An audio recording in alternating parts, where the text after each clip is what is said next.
Juliana, sou formada em Letras, Português e Espanhol, sou mestre em Educação e hoje nós vamos estudar um pouco de língua portuguesa. Eu sempre falo aos meus alunos que o conteúdo da Inovar é o início para um concurso. Então aqui nós temos os principais conteúdos, um resumo muito bom para que vocês assistam às aulas, estudem, posteriormente façam os exercícios, que será sucesso. O curso traz uma boa dinâmica da língua portuguesa e qualquer dúvida estou à disposição na plataforma para que vocês me encontrem. Então vamos lá. Bom, pessoal, o primeiro conteúdo que nós vamos estudar é sobre compreensão e interpretação de textos. A gente deve aprender as diferenças entre um texto, contexto e intertexto. Então, texto, nós temos que imaginar que é toda e qualquer mensagem que você consiga compreender o que está querendo ser dito. Então, é um conjunto de ideias organizadas e relacionadas entre si, formando um todo significativo capaz de produzir interação comunicativa. Ou seja, compreendi a mensagem é um texto, seja ele oral ou escrito. O contexto vai ser o que está dentro dele, a real situação que está passando neste texto. Então, é um texto constituído por diversas frases, em cada uma delas há uma certa informação que a faz ligar-se com a anterior e com a posterior, criando condições para a estruturação do conteúdo a ser transmitido. Então, é todo esse posterior, esse exterior e interior das constituições de frases, ou seja, do texto.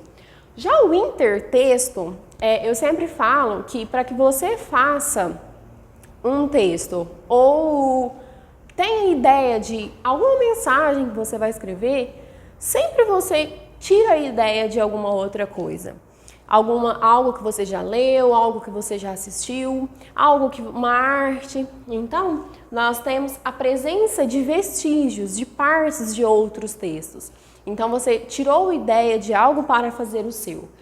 Então, é a presença, desses vestígios, dos recortes de um texto. A em um texto B, os textos apresentam referências diretas ou indiretas a outros autores através de citações. A finalidade da intertextualidade é usar o texto origem para fazer recriar ou remodelar um outro texto. Então, você, a partir de um, cria outro. Um exemplo que eu gosto de dar é nos trabalhos acadêmicos, nos gêneros textuais acadêmicos, em que você sempre ler um outro autor para fazer o seu. Isso engrandece o seu trabalho, certo? Bom, nessa intertextualidade, nós temos dois tipos, a temática e a estilística.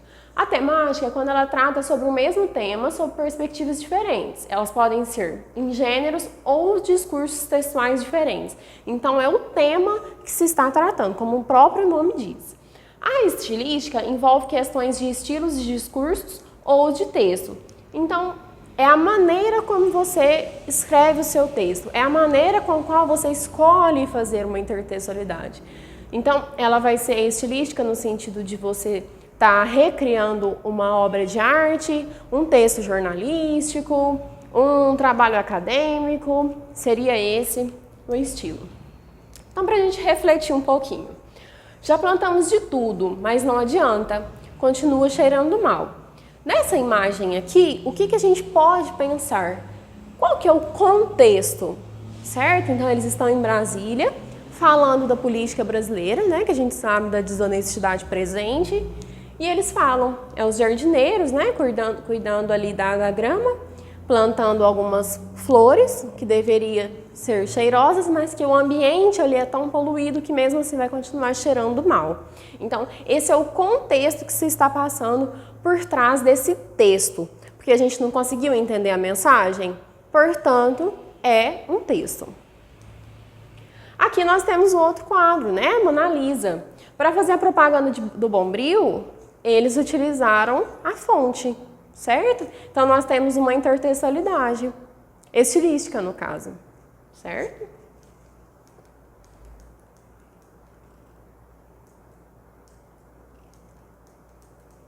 Depois, Outros conteúdos também que são muito importantes e que eu vejo que há uma dificuldade tremenda, assim, é sobre interpretação textual. Nós temos que ter ciência que, para você interpretar um texto, não basta você ler uma vez somente.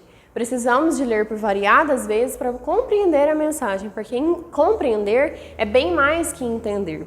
Então, nós temos alguns objetivos para conseguir fazer uma boa compreensão. Primeiro, identificar que você vai reconhecer os elementos fundamentais da argumentação, daquela mensagem que o texto está querendo te passar. A comparação, você vai descobrir semelhança ou diferenças entre as situações do texto. Então, o que falou aqui na introdução, o que está sendo falado na conclusão, você vai fazer essa comparação para ver o segmento de um texto. Comentar, relacionar o conteúdo apresentado com uma realidade, opinando a respeito, ou seja, você lê um texto, você compreendeu, conseguiu interpretar, você vai conseguir comentá-lo, você vai conseguir falar sobre ele com segurança. Resumir, concentrar as ideias centrais ou secundárias em um só parágrafo. Você vai conseguir passar esse resumo para o papel, você vai conseguir com poucas palavras dizer sobre ele. Parafrasear, reescrever o texto com outras palavras, ou seja, você vai conseguir, com uma boa interpretação, pegar um trecho daquele texto e parafrasear com as suas próprias palavras, certo? Condições básicas para essas interpretações de textos: conhecimento histórico, conhecimento gramatical e estilístico, observação de síntese e de raciocínio.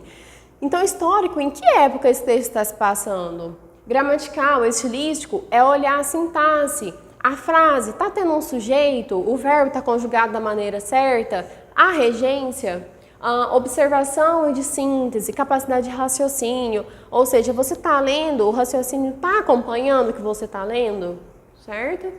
Então, interpretar e compreender há um pouco de diferença. Interpretar significa explicar, comentar, julgar, tirar conclusões. Compreender vai no seu intelecto, no seu entendimento, na atenção ao que realmente está escrito.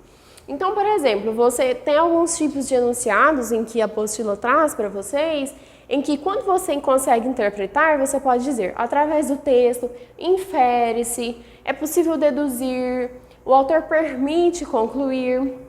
Já quando você compreende, você fala, o texto diz, é sugerido pelo autor, certo? Então, há um pouco de diferença. Bom, é importante também que possamos reconhecer os tipos textuais. Agora a gente já viu o que é texto, contexto, intertexto. Agora nós precisamos de entender quais são os tipos textuais, posteriormente os gêneros textuais, tá? Então nós temos 5. O primeiro dele é a narração ou narrativo, tá? Se vocês verem assim em concurso, principalmente, é a mesma coisa.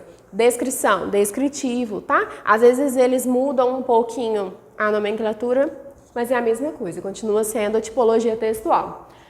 Bom, a narração é uma modalidade em que um narrador participante ou não conta um fato real ou fictício que ocorreu em um determinado tempo e lugar envolvendo certos personagens. Então eu vou narrar uma história, eu vou narrar um acontecimento, certo? Seja ele verdadeiro ou não, seja eu estando na história ou não, ok? Descritivo, né, de descrição, é um texto que se faz um retrato por escrito de um lugar, uma pessoa, um animal ou um objeto. A classe de palavras mais utilizada nessa produção é o adjetivo, pela sua função caracterizadora. É um tipo textual que se agrega facilmente aos outros tipos em diversos gêneros textuais. Tem predominância em gêneros como cardápio, folheto turístico, anúncio classificado, etc. Então, a partir do momento em que há uma descrição de um objeto, de um alimento, está sendo, ou de uma pessoa, está sendo um tipo textual descritivo. Então, por exemplo, no cardápio, a descrição de quê? Você chega num restaurante, pede o cardápio. O que você quer ver? A descrição de pratos, de porções, de bebidas, certo? Então, a partir desse momento, você já tem em mãos um tipo textual descritivo. O explicativo, que também pode ser conhecido como exposição, expositivo, apresenta um saber já construído e legitimado, um saber teórico. Apresenta informações sobre assuntos, expõe, reflete, explica e avalia ideias de modo objetivo. O texto expositivo apenas expõe ideias sobre um determinado assunto, a intenção é informar, esclarecer. Então, o que eu estou fazendo aqui agora tem o tipo textual expositivo explicativo. Por quê? Estou passando conhecimento, né, sobre a língua portuguesa. Nós estamos tendo a aula para que vocês consigam compreender melhor o conteúdo. Então, eu estou expondo ideias, eu estou informando, eu estou esclarecendo. Por isso, pode ser considerado um tipo textual expositivo. Então, por exemplo, um texto científico, um próprio resumo, está querendo informar, está passando uma mensagem clara, tem clareza, é expositivo explicativo, certo? Bom, argumentação. Um texto dissertativo argumentativo faz a defesa de ideias ou um ponto de vista do autor. Esse tipo textual, para mim, ele é muito importante. Por quê? Hoje em dia, nós temos muitos ou cursos ainda que se pede, né, um texto, que é a dissertação argumentativa. Por quê? Por meio desse texto, a gente consegue ver, além da opinião da pessoa, toda a escrita, né, toda essa carga de conhecimento sobre a escrita que o aluno ou concurseiro tem, tá? Então, é o ponto de vista do autor, é as suas ideias, é a sua persuasão. Então, o texto, além de explicar, ele vai persuadir o interlocutor. O que é isso? Você tem que convencer o seu leitor do que você está dizendo. Então, se eu sou contra ou a favor de algo, eu tenho que argumentar sobre isso e convencer o meu leitor, certo? Caracteriza-se pela progressão de lógica de ideias, geralmente utiliza a linguagem denotativa. É um tipo predominante em sermão, ensaio, monografia, dissertação, tese, ensaio, manifesto, crítica, editorial de jornais e revistas. Então, eu dei o exemplo da dissertação argumentativa, que é muito próximo de vocês. Mas eu tenho outro exemplo, por exemplo, de dissertações de mestrado, que é o meu caso. Estou terminando a minha, na verdade terminei, entreguei ontem, e é um trabalho maior do que um trabalho de conclusão de curso, certo? Mas não deixa de ser uma dissertação. Então, nós temos a dissertação argumentativa, que é aquela que eu acabei de falar para vocês, que vai ser aí 30 linhas, né? Tem todo um formato específico. E temos a dissertação de um mestrado, certo? Então, para vocês entenderem a diferença.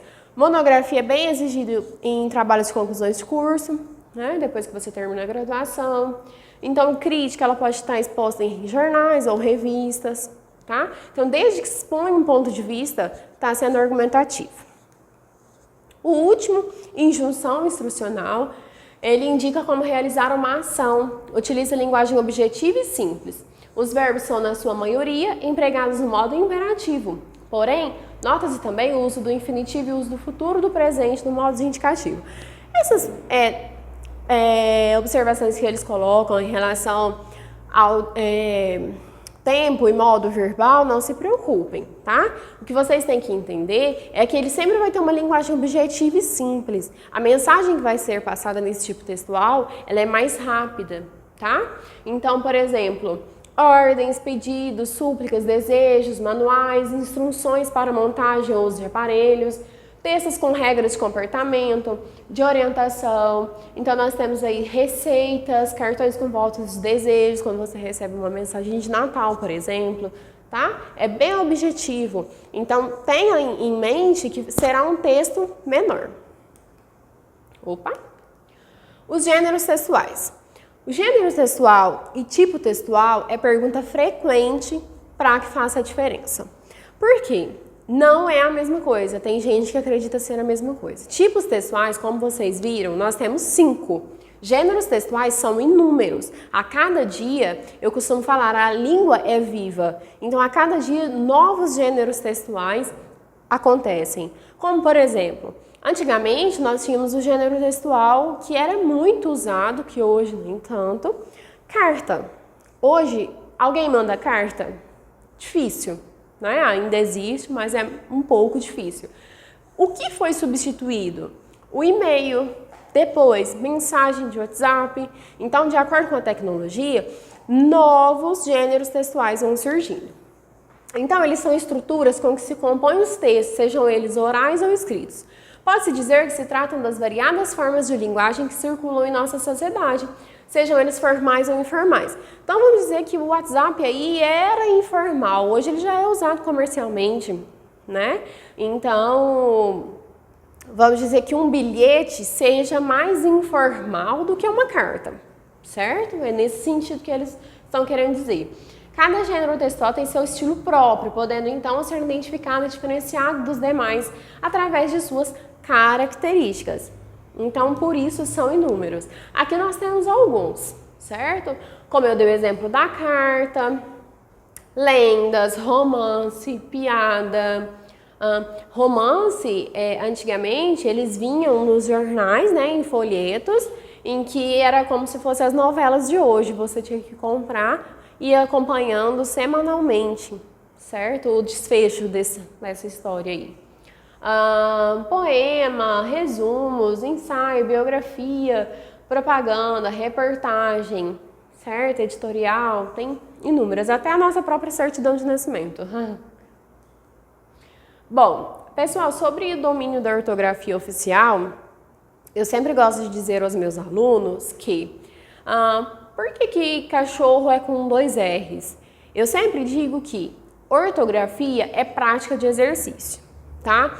É isso, SS, RR, SC, são convenções da escrita, da língua portuguesa. Então, a melhor forma de aprender é pegar exercícios, peguem exercícios de concursos passados e façam isso. É a prática, tá? Você errando ou você acertando, você não vai esquecer mais. Por que essa palavra escreve com um S só? Por que escreve com 2 S's? Ok? Bom, outro ponto importante na parte textual é coesão e coerência. Então, o primeiro que nós vamos ver é a coesão, né? O emprego de elementos de referenciação, substituição, repetição, conectores. Então, eu sempre costumo dizer que coesão é você perceber que o seu texto está amarrado, do início ao fim. Não, ele está todo errado no sentido de, eu comecei falando que eu sou contra a violência contra a mulher, depois eu falo que eu sou a favor. Então, nesse ponto entra a coerência. Mas e para você falar isso? Você precisa de conectores, você precisa das frases estarem unidas, de um parágrafo estar ligado no outro, entra a coesão, certo? Então, a coesão textual é como se fosse um arranjo que ajuda na construção de informações coerentes. Existem muitas classes gramaticais responsáveis na organização do texto que possibilitam a construção de sentidos no próprio texto. Então, a coesão por referência, que é a primeira delas. Fazer remissões aos componentes superficiais presentes no texto por meio dos pronomes pessoais. Então, o pronome pessoal é aquele que se refere a nós mesmos. Então, eu, tu, ele, o meu, te. Pronomes possessivos é aquele de posse. Então, meu livro, sua cadeira, teu caderno. Os pronomes demonstrativos, aqueles que demonstram este, esse, aquele, certo? Os pronomes indefinidos são aqueles que não definem. Então, quando eu falo, algum menino pegou a caneta que estava aqui, não está definindo quem foi, certo? Então, algum, nenhum. Pronomes relativos, que, o qual, onde. Advérbios de lugar, aqui, aí, lá, o próprio nome já fala. Artigos e numerais. Os artigos são o, a, os, as, certo? Uns, umas, são aqueles que nós temos definidos e indefinidos também, certo? E os numerais que o próprio nome diz. Então, a partir do momento que você está falando em um texto, João e Maria participam todos os anos do evento acadêmico. João e Maria apresentam seus trabalhos semanalmente. João e Maria, para você não ficar com essa repetição que vai trazer falta de incoerência em seu texto por conta de repetição, você vai utilizar a coesão por referência no sentido dos pronomes pessoais. eles. Eles apresentam trabalho, certo? A coesão por substituição, você vai substituir o nome, por exemplo, de pessoa, objeto, lugar, nominal, verbal, frásica, elipse, conjunção, coesões lexicais, para que não necessite dessa repetição também, só que em uma parte maior, tá? Então, é você fazer a substituição de uma frase por uma palavra, a substituição de um nome por um nominal, por exemplo, quando você fala Tainá esteve dando aula no Instituto Inovar, a professora, certo? Então, seria uma coesão por substituição. A coesão por conjunção. Não se trata de uma relação anafórica, consiste na relação de coesão estabelecida nas orações, nos períodos e nos parágrafos. As conjunções também ajudam a criar um sentido lógico nos textos. Então, vocês vão usar conjunções, por exemplo, o que, o qual, para que você remita, para que você vá remeter ao que você disse anteriormente, certo? A coesão lexical é obtida pela reiteração de itens lexicais idênticos ou com o mesmo referente. Com a reiteração dos elementos lexicais, cria construção de sentidos dentro do texto, para não cansar o leitor. A reiteração lexical é formada por repetições de expressões de palavras no texto que produzem novas expectativas no leitor. Então, é você utilizar diferentes formas de se falar, por exemplo, uma palavra, utilizar sinônimos, ok? Então, aqui eu trouxe um resuminho, a coesão por referência, né? Ela é um dos tipos mais utilizados. A coesão por substituição, são empregadas palavras e expressões que retomam termos já enunciados através de anáfora, que é o que eu expliquei para vocês anteriormente. Por conjunção, que é o próprio nome fala, emprego adequado das conjunções. E a lexical, né? Que vocês vão utilizar sinônimos, pronomes, hipônimos ou heterônimos. Outros nomes léxicos são palavras, ok? O próximo, gente, é emprego de tempos e modos verbais. É outro conteúdo também que eu sempre peço aos alunos que façam bastante exercícios para praticar, certo? Hoje, em provas, concursos, a gente já não se vê mais colocar, por exemplo, a palavra amou e perguntar em qual tempo e modo ela está sendo conjugada. Geralmente, caem textos, né, em que se pergunta como um todo sobre esse texto. Às vezes retiram algumas palavras, alguns trechos e pedem, mas não diretamente a conjunção das palavras, de uma palavra em si, certo? Então, nós temos 3 modos: o indicativo, o subjuntivo e o imperativo. Tempo é o presente, passado, futuro, né? A gente tem o pretérito, etc. Mas os modos são só esses 3, indicativo, subjuntivo e imperativo. Normalmente, o indicativo vai exprimir uma certeza nas orações. O subjuntivo exprime incerteza, uma possibilidade. O imperativo vai ser sempre uma ordem, uma súplica, um pedido, ok? Memorizem que dá certo. Os tempos verbais. No modo indicativo, tá? No modo indicativo, tempo verbal, a gente vai ter o presente do indicativo. Ele vai ser empregado das seguintes formas. Ele pode expressar simultaneidade ao momento da fala. Então, fala, agora falo eu. Estou bem. Então, é o momento. Simultaneidade, agora. Indicar a ação habitual. A Terra gira em torno do Sol. Eles estudam todos os dias algo que acontece, né, numa rotina. Mostrar algo permanente como uma verdade absoluta. Provérbios. Deus ajuda quem cedo madruga. Definições. O homem é um ser racional. Perceberam que é o presente do indicativo? Porque está acontecendo agora. Narrar com mais atualidade. Cria-se uma proximidade com o momento do fato, dando mais realismo e vivacidade. Também é chamado de presente histórico. Exemplo, com a ditadura o Brasil passa por um longo período de silêncio. Mesmo tendo acontecido no passado, ainda ocorre no presente. Tá? Então, narra com mais atualidade um fato passado.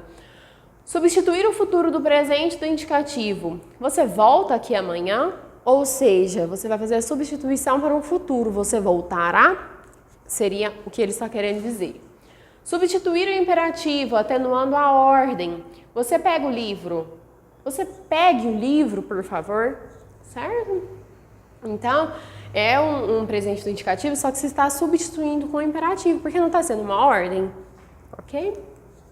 Substituir o pretérito imperfeito do subjuntivo, mais usado informalmente. Se ele não vem até aqui, seria pior para todos. Se ele não viesse, então ele vai substituir o pretérito imperfeito, né? Pretérito passado, lembrem disso. Substituir o futuro do subjuntivo, expressa certeza, convicção da ocorrência. Então, se ele não vem até aqui, não pago. Se ele não vier até aqui, certo? Então, ela está falando agora, mas é uma ação que ainda vai acontecer. Pretérito imperfeito do indicativo. Emprega-se como? Expressar algo em processo em desenvolvimento. Eu almoçava quando eles nos chamou. Indicar continuidade ao fato habitual, constante, frequente. Eu morava nesta região. Indicar a ação planejada que não se realizou. Pretendíamos comprar um jornal, mas a chuva atrapalhou. Percebem, gente, que tudo isso é indicativo, mas agora nós estamos falando de passado, porque é pretérito, ok? Substituir o presente do indicativo, denota cortesia ou polidez. Então, queria só uma coisa. É o mesmo que falar quero só uma coisa. Isso costuma muito quando você fala assim, eu queria tanto isso. Aí você tem que pensar, eu queria ou eu quero, certo? Substituir o futuro do pretérito do indicativo, mais usado informalmente. Se ele viesse, agora tudo estava certo. Agora tudo estaria certo, né? Tá querendo dizer. O pretérito perfeito do indicativo simples emprega-se como? Para expressar algo já realizado, concluído, terminado. Então, acabou, já foi concluído. Em 1970, a seleção brasileira ganhou o principal campeonato de futebol. Os alunos aprenderam essa matéria na semana passada. Certo? O pretérito perfeito do indicativo composto, formado com o auxiliar ter. No presente do indicativo mais o particípio do principal, emprega-se o pretérito perfeito do indicativo composto para. Então, vai utilizar o pretérito perfeito do indicativo composto. Lembrando, quando a gente fala composto, não vai ser mais simples. Simples, você tem um verbo somente. Composto passa a ser 2. Então, exprimir repetição. Os jogadores têm errado muito. Nós temos 2 verbos. O verbo ter e o verbo errar, certo? Por isso, tem errado. Indicar algo que se desenvolve até o momento da fala. Temos superado os obstáculos. Tá? Então, os obstáculos ainda estão acontecendo, mas neste momento da fala, dá a ideia de que eles foram superados e ainda estão sendo superados. Pretérito mais que perfeito do indicativo simples. Ele vai ser utilizado para expressar fato concluído que aconteceu antes de outro fato, ambos ocorridos no passado, ok? O avião partira quando ele enfim chegou. Esse, pessoal, o pretérito mais perfeito é um dos menos utilizados, certo? A gente fala que você não vai escrever uma mensagem do WhatsApp utilizando o pretérito mais perfeito, certo? Então, a gente costuma dizer que ele caiu em desuso, mas nós não podemos deixar de aprendê-lo. Então, assim que ele se retirara da sala, a mulher tentou uma nova fuga. Substituir o pretérito imperfeito do subjuntivo, mais comum no uso literário. Tá? Por isso que eu falo, os poetas mais antigos sempre escreviam utilizando. Então, hoje, se você pega, com certeza irá encontrar muitos. Amou como se fora pela última vez, colheram os frutos de seus atos. Formar certas frases exclamativas. Quem me dera, tomara. Então, esse é muito utilizado, né? A gente ainda fala com grandes frequências. O pretérito mais que perfeito do indicativo composto. Lembrando, composto, 2 verbos. Formado com os auxiliares ter ou haver. No pretérito imperfeito, mais o particípio do principal. Então, nós temos, antes de fazer a correção, ele tinha realizado ampla análise do problema. Ou seja, antes de fazer a conclusão, ele havia realizado uma ampla análise do problema existente, certo?